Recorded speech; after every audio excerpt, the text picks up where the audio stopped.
Here's an uncomfortable truth most people don't want to admit.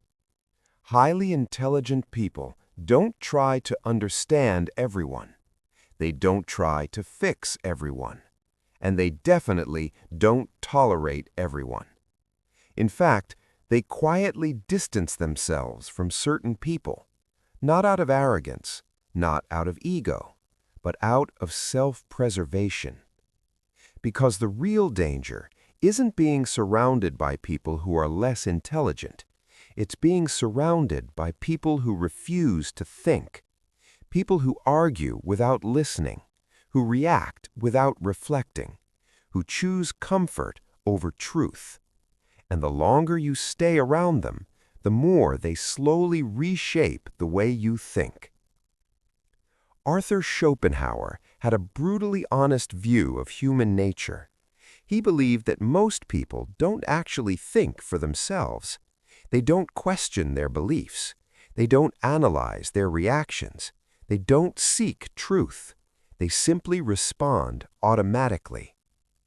Today, psychology explains this in different ways: cognitive rigidity, ego defense, emotional reactivity.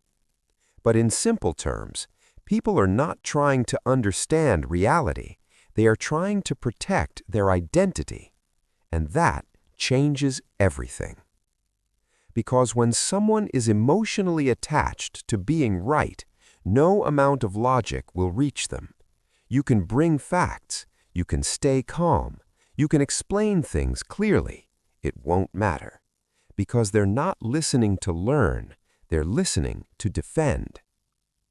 Most people think dealing with irrational people is just frustrating, but the real damage is much deeper and much quieter. Every interaction drains your mental energy. You explain, you repeat, you justify, and in the end, nothing changes, except one thing: you're exhausted. Then, something even more dangerous happens. When you're constantly surrounded by shallow thinking, you start second-guessing yourself. Maybe I'm overthinking. Maybe I'm being too critical. And slowly, you begin to lower your own standard of thinking. Humans adapt. That's how we survive. But it's also how we lose ourselves. Put yourself in a low-awareness environment long enough, and you will adjust. You simplify your thoughts. You avoid depth. You stop questioning things, not because you want to, but because it's easier. And over time, you become what you once resisted. Then there's time, the one thing you can never get back. Intelligent people understand that where you invest your attention shapes who you become. And if you're constantly investing it in people who refuse to grow, you're not just wasting time, you're slowing down your own evolution. At some point, something shifts. You stop trying to win every argument. You stop trying to prove every point.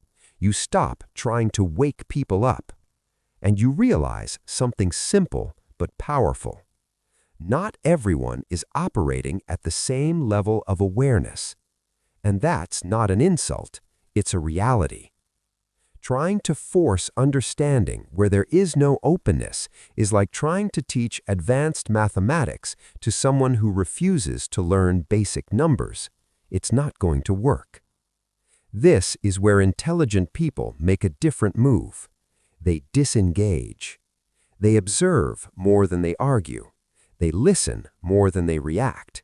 They walk away more than they confront. Because they understand something most people don't.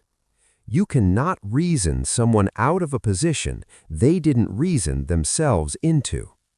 And here's the shift that changes everything.